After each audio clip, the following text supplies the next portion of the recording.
here. So glad that we could take some time to get together here today and talk about all of the new and exciting things that are happening with Hand of God wines. Yeah, I'm excited as well. Wonderful.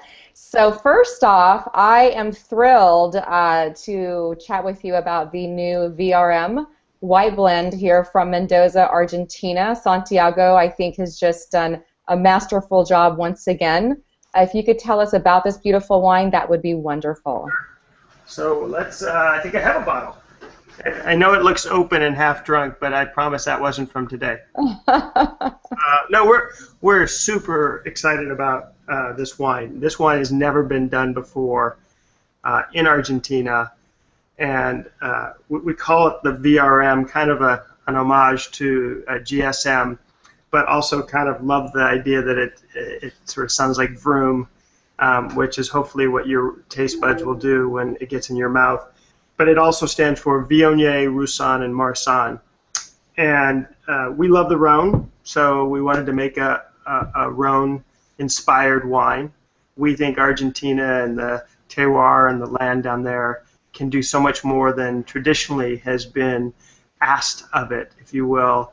You know, it really is a country that mostly for many, many years had in-country red table wine.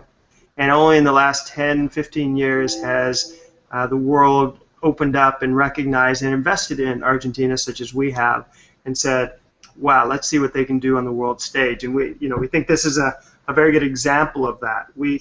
Obviously, Argentina is known for Malbec on the red, and for those of you who have traveled there might have tried their white wine called a Torrontés, which is a very nice wine in its own right, just not something that we wanted to play with. And so we made this wine. This is all estate fruit from our Sobremesa vineyard next to the Andes Mountains in the Uco Valley, a mile high.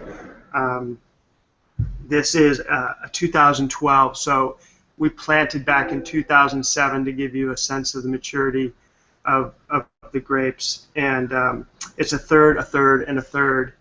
A little bit of skin contact, so the color is really interesting. And when you get to the flavor, it's just unique. Mm-hmm. Wonderful. I love. I don't want to put taste points into people's head before they have it, but it's definitely a different kind of wine, and I think people are going to find pairing it's going to be so interesting. It's not necessarily your traditional white wine that has to just go with fish. It's rich, the acid's there, it's balanced, it's just a beautiful wine. So I'm really excited. We only made a couple hundred cases, mostly just for allocation for people who join our wine club, but the early reviews, and it has been reviewed in the 90s, and from people and friends and so-called experts, has been fantastic. So we're obviously really excited. Well, we're just thrilled to have it here finally in the United States, and you mentioned only 200 cases, and you touched on the wine club. So if you can tell us a little bit about the Sobremesa Circle Wine Club. I understand that you have a pretty loyal following there and very limited access to these beautiful wines. Tell us a little bit more about how the wine club works. Yeah, we think keeping it simple is probably the best way. We don't make a lot of wine. As we said, there's just a few hundred cases of this, for example. But we finally launched really our wine club just weeks ago, and the reason for that is up until this wine, we only had 2 wines, so this is a 3rd wine. So now we feel like actually the club membership allows you to see actually our story is unfolding. Mm-hmm. And so we have the Old Vine Malbec, we have the Malbec Red Blend, now we have the White Blend, and what's exciting is we also have in production 3 more wines. So now you start to see how this play is unfolding, if you will, and this drama is unfolding, and our story is unfolding, and so it makes sense now to get people in. And what I'm most excited about is I have a personal relationship with almost everybody in the wine club and want it to be that way and know that people can call me. And now combined with our incredible Vood dinner series where we go around the country and we do wine-paired meals. I think we're up to almost 100 of those. Right. It's really exciting to both be connected to people as we're sending wine to their house, but be connected to them around the dinner table as well. You know, with that said, I've been hearing rumors about a new tasting room in Seattle. Can you chat with us about that today? Shh. Okay. I guess we'll let the veil come off. Yeah, no, it's really exciting. We just got a license. And one of the biggest problems is people were coming to these dinners, having a fantastic time, enjoying the wine, and asking, can't we take some home? And they couldn't take it home. So we now have a license to allow that to happen. But in addition, by appointment only, we're going to have people come in. We're going to build this tasting room in the back of the Vood here in our South Lake Union warehouse. And people can make appointments, come in, taste the wines, and hear the story. And we're super excited about it. I mean, I think it's a game changer for us in terms of access and connection and storytelling and just opportunity to try the wine in a relaxed, informal setting, but in a way that helps people really understand what we're doing.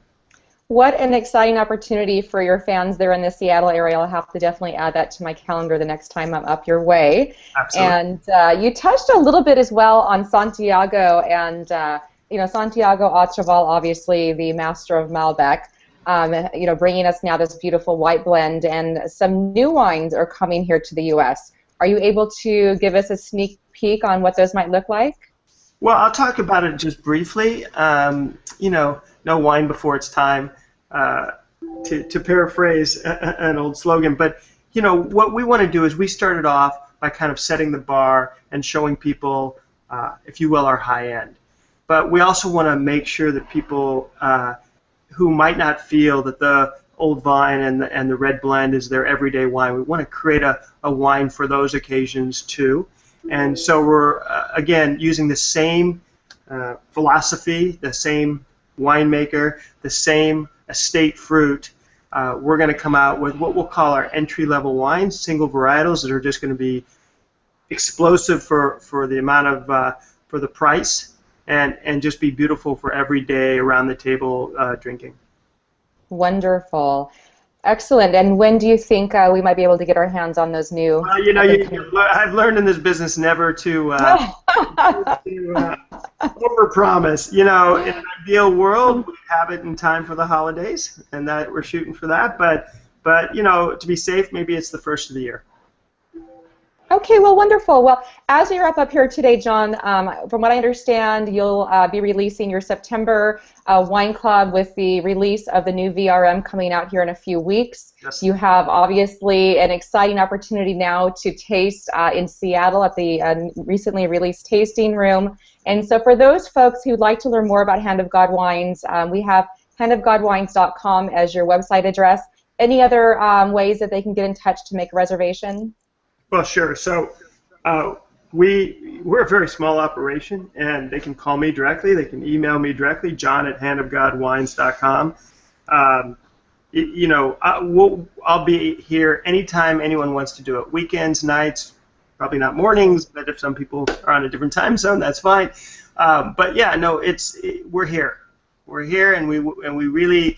This is exciting for me because nothing better about this business than the people interaction and connecting with people and just sharing my passion for this project. Well, thank you so much for taking time out today. We're just thrilled about where Hand of God Wines continues to go with these just beautiful 90-plus point score wines and such limited production wines. It's just so rare to get our hands on something so lovely from Mendoza, Argentina. And we look forward to chatting with you in our next interview. And for now, I'll go ahead and sign off. But again, as your slogan says, to creating more memorable moments. Thank you, Jon Staenberg. Thank you, Sandra. Bye-bye.